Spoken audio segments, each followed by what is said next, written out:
Hello दोस्तों, कैसे हैं आप। दोस्तों अगर फिर हम आपके समक्ष हाजिर हैं जीके की एक नई वीडियो के साथ। दोस्तों आज के इस वीडियो में हम जानेंगे एनसीईआरटी बुक के बहुत ही महत्वपूर्ण टॉपिक राज्य एवं संघ राज्य क्षेत्र के बारे में। तो आइए शुरू करते हैं। हमारा पहला प्रश्न है, संविधान के प्रथम अनुच्छेद के अनुसार भारत है। दोस्तों सही जवाब हो जाएगा राज्यों का संघ, यानी कि ऑप्शन डी हमारा सही जवाब हो जाएगा। दोस्तों भारतीय संविधान के भाग 1 के अंतर्गत अनुच्छेद 1 से 4 तक संघ और उसके राज्य क्षेत्र का उल्लेख किया गया है।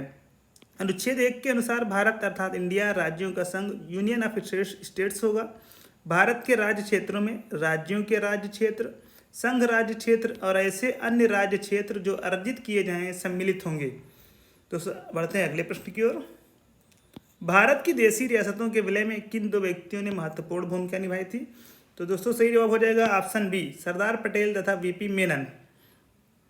दोस्तों स्वतंत्रता के पश्चात लगभग 562 देशी रियासतों में से 559 रियासतों का भारत में विलय हो गया और अन्य 3 रियासतों हैदराबाद को पोलो ऑपरेशन, जूनागढ़ को जनमत संग्रह तथा जम्मू कश्मीर को विलय अधिपत्र के माध्यम से भारत में शामिल किया गया। देशी रियासतों का भारत में विलय की महत्वपूर्ण भूमिका के कारण पटेल को लौह पुरुष कहा जाता है तथा इन्हें भारत का बिस्मार्क भी कहा जाता है। दोस्तों सरदार पटेल को भारत का बिस्मार्क भी कहा जाता है। इस कार्य में पटेल को वीपी मेनन का सहयोग प्राप्त हुआ। दोस्तों बढ़ते हैं अपने अगले प्रश्न की ओर। दोस्तों भारत में संघ राज्यों का प्रशासन किसके द्वारा किया जाता है। प्रश्न कह रहा है भारत में संघ राज्यों का प्रशासन किसके द्वारा किया जाता है।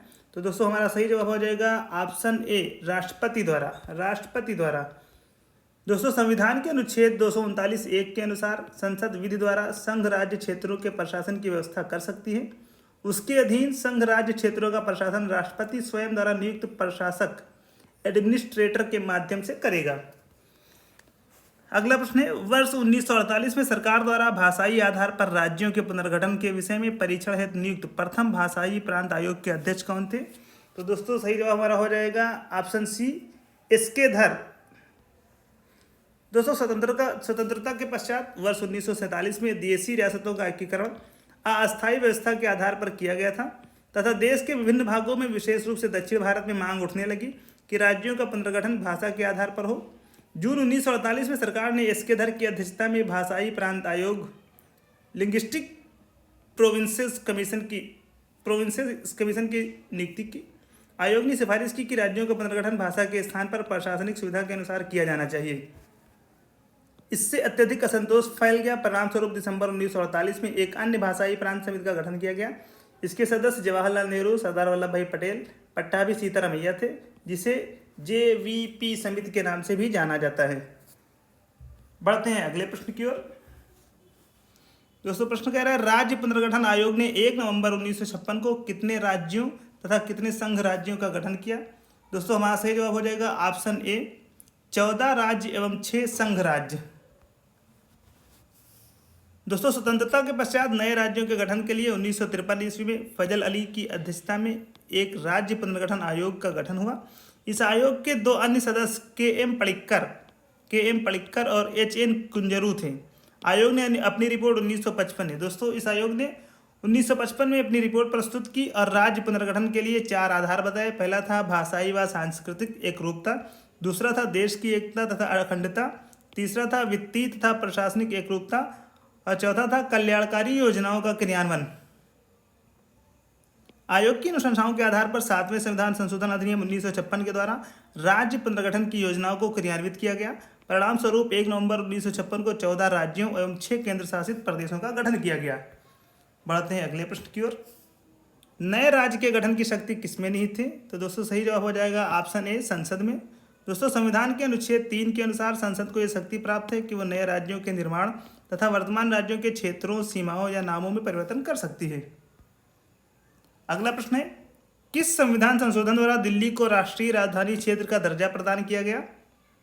दोस्तों सही जवाब हो जाएगा ऑप्शन बी, 69वें। दोस्तों 69वें संविधान संशोधन अधिनियम 1991 के तहत संविधान में अनुच्छेद 239 का एवं अनुच्छेद 239 का खा को जोड़ा गया।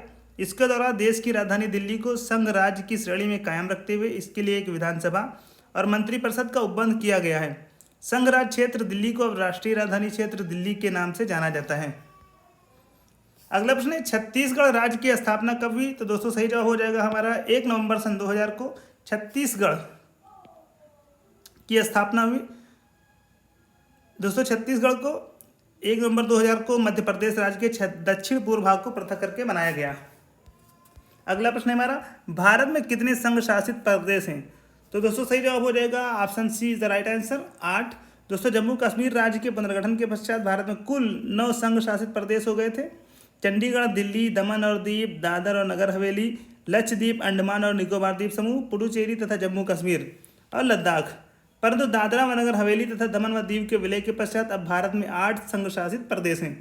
दिल्ली, पुडुचेरी तथा जम्मू कश्मीर में विधानसभाओं के गठन का प्रावधान है। वर्तमान में राज्यों की कुल संख्या 28 है। बढ़ते हैं अगले प्रश्न की ओर। यदि भारतीय संघ में एक नए राज्य का सृजन किया जाना है तो संविधान की किस अनुसूची में संशोधन करना आवश्यक होगा? दोस्तों सही जवाब हो जाएगा ऑप्शन डी प्रथम अनुसूची। दोस्तों संविधान की प्रथम अनुसूची में राज्यों एवं संघ राज्य क्षेत्रों के नाम तथा उनके अंतर्गत आने वाले राज्य क्षेत्रों का वर्णन किया गया है। अगला प्रश्न है निम्न में से कौन एक भारत संघ का सहयोगी राज्य था जिसे बाद में भारतीय संघ का पूर्ण राज्य बनाया गया? सही जवाब होगा ऑप्शन बी सिक्किम। दोस्तों वर्ष 1947 में भारत द्वारा सिक्किम को संरक्षित राज्य का दर्जा दिया गया तथा सिक्किम के विदेशी राजनीतिक एवं संचार संबंधी विषय भारत सरकार को सौंप दिए गए। 35वें संविधान संशोधन अधिनियम 1974 के द्वारा सिक्किम को संरक्षित राज्य का दर्जा समाप्त करके उसे सहयोगी राज्य एसोसिएट स्टेट के रूप में शामिल किया गया और 36वें संविधान संशोधन अधिनियम 1975 द्वारा सिक्किम को पूर्ण राज्य का दर्जा प्रदान करते हुए भारत के 22वें राज्य के रूप में संविधान की प्रथम अनुसूची में सम्मिलित किया गया। अगला प्रश्न है एक नया राज्य बनाने में संवैधानिक संशोधन के लिए किस प्रकार का बहुमत चाहिए? तो दोस्तों सही जवाब हो जाएगा हमारा साधारण बहुमत। दोस्तों संसद साधारण बहुमत से किसी नए राज्य का गठन तथा वर्तमान राज्य के क्षेत्रों, सीमाओं या नामों में परिवर्तन कर सकती है, परंतु इसके लिए संबंधित विधेयक राष्ट्रपति की सिफारिश से ही संसद में प्रस्तुत किया जाएगा। संसद द्वारा अनुच्छेद 2 अथवा अनुच्छेद 3 के अंतर्गत बनाई गई विधि अनुच्छेद 368 के अंतर्गत संविधान में संशोधन करने वाली विधि नहीं समझी जाएगी। किंतु सर्वोच्च न्यायालय ने बेरूबारी मामले 1960 ईस्वी में कहा कि यदि किसी राज्य या उसके भूभाग को किसी विदेशी राज्य को हस्तांतरित किया जाता है तो संसद साधारण बहुमत के द्वारा ऐसा नहीं कर सकती है। इसके लिए अनुच्छेद 368 के अंतर्गत संविधान में संशोधन करना होगा। बढ़ते हैं अगले प्रश्न की ओर। दोस्तों भारतीय संघ के अंतर्गत किसी राज्य को शामिल करने की शक्ति किसे प्राप्त है? दोस्तों सही जवाब हो जाएगा ऑप्शन सी संसद को। भारतीय संघ में किसी राज्य को शामिल करने की शक्ति संसद को प्राप्त है। अनुच्छेद 2 के अनुसार संसद विधि द्वारा नए राज्यों को भारतीय संघ में प्रवेश या उनकी स्थापना कर सकती है। अगला प्रश्न है जम्मू कश्मीर राज्य के पुनर्गठन के पश्चात भारत में राज्यों की कुल संख्या कितनी है? दोस्तों सही जवाब हो जाएगा ऑप्शन बी 28। जम्मू कश्मीर राज्य के पुनर्गठन के पश्चात भारत में राज्यों की संख्या 28 हो गई है।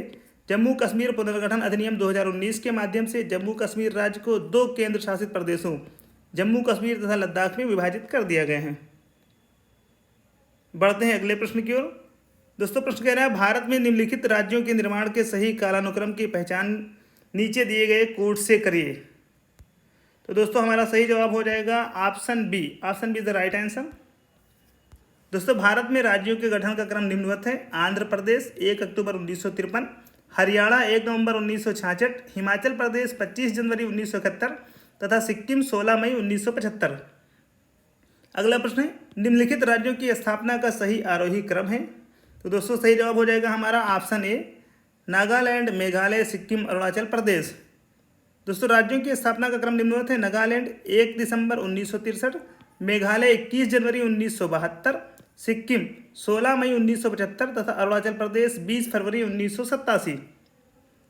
अगला प्रश्न है भाषाई आधार पर सर्वप्रथम किस राज्य का गठन हुआ? दोस्तों सही जवाब हो जाएगा ऑप्शन बी आंध्र प्रदेश। दोस्तों भाषाई आधार पर सर्वप्रथम आंध्र प्रदेश राज्य का गठन किया गया। 16 दिसंबर 1992 को 56 दिन की भूख हड़ताल के बाद पोट्टी श्रीरामुलु की मृत्यु हो गई। इनकी मृत्यु के पश्चात यहाँ व्यापक जन आंदोलन हुए। फलस्वरूप मद्रास प्रेसिडेंसी से तेलुगु भाषी क्षेत्र को अलग करके 1 अक्टूबर 1953 को आंध्र प्रदेश राज्य का गठन किया गया। बढ़ते हैं अगले प्रश्न की ओर। दोस्तों लोकसभा में संघ राज्य क्षेत्रों के लिए कितनी सीटें आरक्षित हैं? लोकसभा में संघ राज्य क्षेत्रों के लिए कितनी सीटें आरक्षित हैं? सही जवाब हो जाएगा ऑप्शन ए 20 सीटें। दोस्तों संविधान के अनुच्छेद 81(1) खा के अनुसार लोकसभा के लिए संघ राज्य क्षेत्रों से अधिकतम 20 सदस्य निर्वाचित हो सकते हैं। वर्तमान में संघ राज्य क्षेत्रों की लोकसभा सीटों की संख्या 19। दिल्ली 7, अंडमान और निकोबार द्वीप समूह 1, चंडीगढ़ 1, दादर व नगर हवेली तथा दमन व दीव 2, लक्षद्वीप 1, पुदुचेरी 1, जम्मू कश्मीर 5 तथा लद्दाख 1 हैं। जबकि राज्यसभा के लिए संघ राज्य क्षेत्रों से 8 सदस्यों के निर्वाचन का प्रावधान है। दिल्ली 3, पुदुचेरी 1, जम्मू कश्मीर 4। तो दोस्तों ये थे हमारे राज्य एवं संघ राज्य क्षेत्रों से संबंधित बहुत ही महत्वपूर्ण प्रश्न। दोस्तों वीडियो को लाइक करें, शेयर करें और चैनल पर नए हैं आप तो चैनल को सब्सक्राइब करना बिल्कुल ही ना भूलें। दोस्तों डिस्क्रिप्शन में चैनल की प्लेलिस्ट दी गई है, वहाँ से जाएं और सारी वीडियो को देखें। दोस्तों आज की वीडियो में इतना ही। जल्दी आपसे मुलाकात होगी एक नई वीडियो के साथ। धन्यवाद।